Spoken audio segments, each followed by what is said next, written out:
శ్రీదేవి శ్రీ విద్యాపీఠం వ్యవస్థాపకులు శ్రీ రాజశ్యామల సహిత దశమహావిద్య స్వర్ణ దేవాలయ సంకల్పకర్త బ్రహ్మశ్రీ తేరాల సుబ్రహ్మణ్య శాస్త్రి గారు ఏరువాక పౌర్ణమి నాడు జరిపిన గో సంరక్షణ కార్యక్రమం జరిపించడం వెనుక ఉన్న కారణం గురించి వివరించడానికి మన ఐ డ్రీమ్ ప్రేక్షకుల ముందుకొచ్చి మనతో కొన్ని వివరాలు పంచుకుంటున్నారు. శ్రీమాత్రే నమః.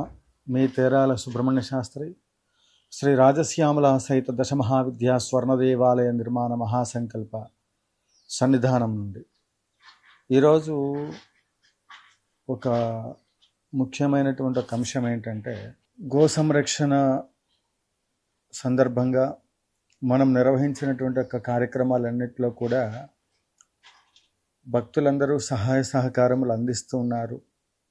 ప్రత్యేకంగా పేరు పేరున ప్రతి ఒక్కళ్ళకి కూడా ధన్యవాదాలు.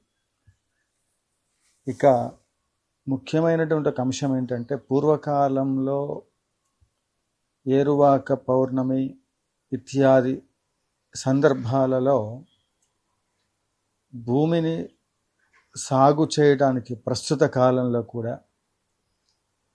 ఎడ్లను మనం వాటికి పూజ చేసి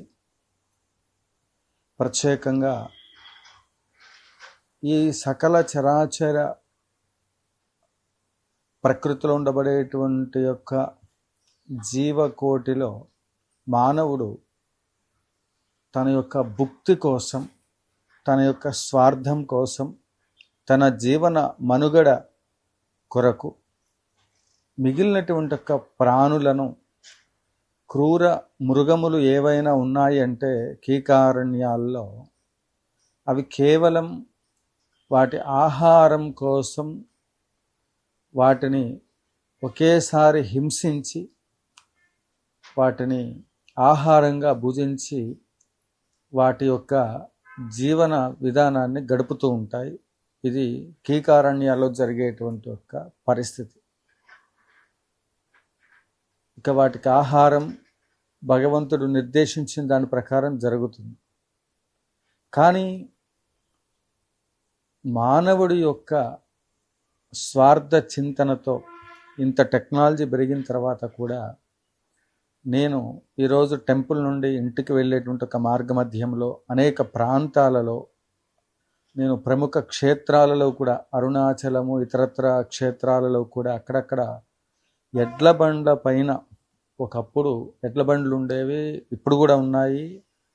ఆ ఎడ్ల బండ్లను ఉపయోగిస్తూ వ్యవసాయ సంబంధమైనవి లేదా ఇతరత్ర అవసరాల కోసం మనం వాడేవాళ్ళం.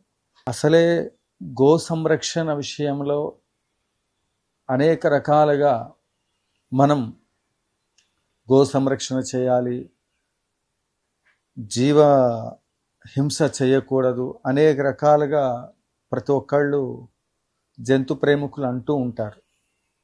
కానీ నేను ఈరోజు చూసిన దృశ్యం ఏంటంటే,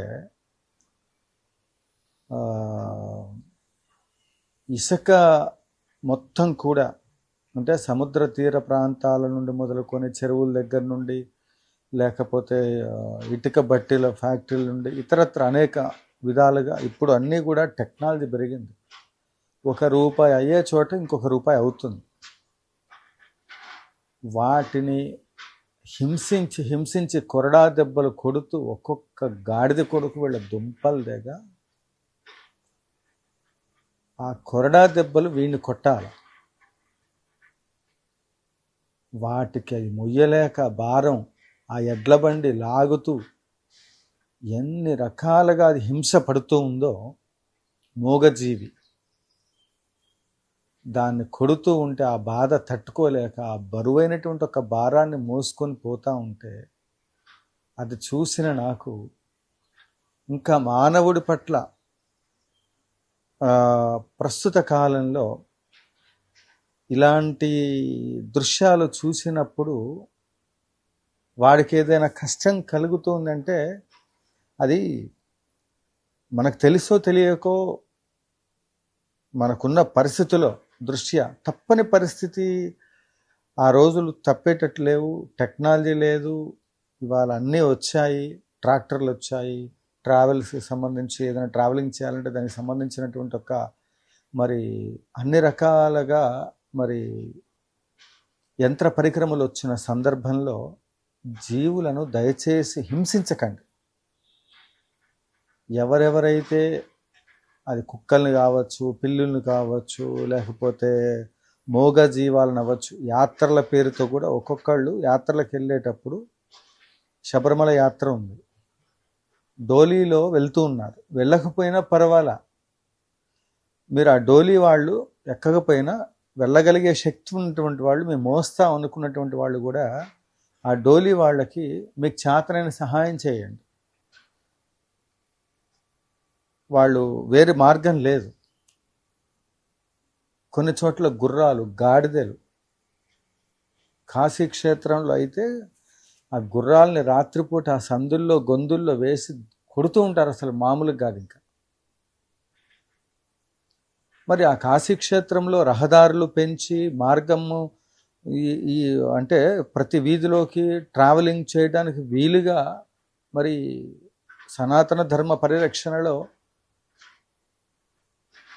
కాశీక్షేత్రంలో ప్రతి వీధిలో అక్కడ నడవడానికి అవకాశం, ఆ సందుల్లో నుంచి పోయేది కాకుండా డివైడ్ చేసి ప్రతి ఒక్కళ్ళు కూడా మినిమం నడవడానికి వీలైనటువంటి వాళ్ళు, అవకాశం లేనటువంటి వాళ్ళు ఒక్కసారి కాశీ వెళ్ళొచ్చాక నాకైతే అనిపించింది, బాబు ఇంకొకసారి కాశీ వెళ్ళకూడదు అని. అంతా కాలినడకనే. రాత్రిపూట ఆ గుర్రాలని, గాడిదలను చూస్తూ ఉంటాను, ఇటుకల కోసం, వాటి కోసం, వీటి కోసం. హింస మొత్తం కూడా ఆధ్యాత్మికమైన వ్యవస్థలోనే ఉందేమో అని అనిపిస్తాం. ఇది నేను ఎవరిని ఉద్దేశించి అంటల్లా, మన అవసరాల కోసం జీవులని చంపేస్తే ఒకసారి బలివ్వాలనుకున్నారు, ఇచ్చేయండి. ఒక్కసారి ప్రాణం పోతుంది. నేను ఆ మాట అనకూడదు, కానీ వాటిని బరువులు మోసి చిత్రహింసలు ఇచ్చి పెట్టి వాటన్నిటిని కూడా హింసకు గురి చేస్తూ ఉన్నారు. దయచేసి జీవులని హింసించకండి. ఎవరిని కూడా, అటు మనుషుల్ని కూడా, మనుషుల్ని హింసించేటువంటి వాళ్ళు బోల్డ్ మంది ఉన్నారు, అన్ని రకాలకు కూడా. ఒకళ్ళ నుంచి ఒకళ్ళకి హింస.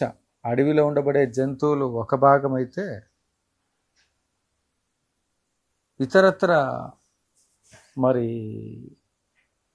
అనేక విధాలుగా మనుషుల్ని హింసకు గురి చేసే వాళ్ళు కూడా ఉన్నారు. సనాతన ధర్మంలో వీటన్నిటికీ కూడా ఒక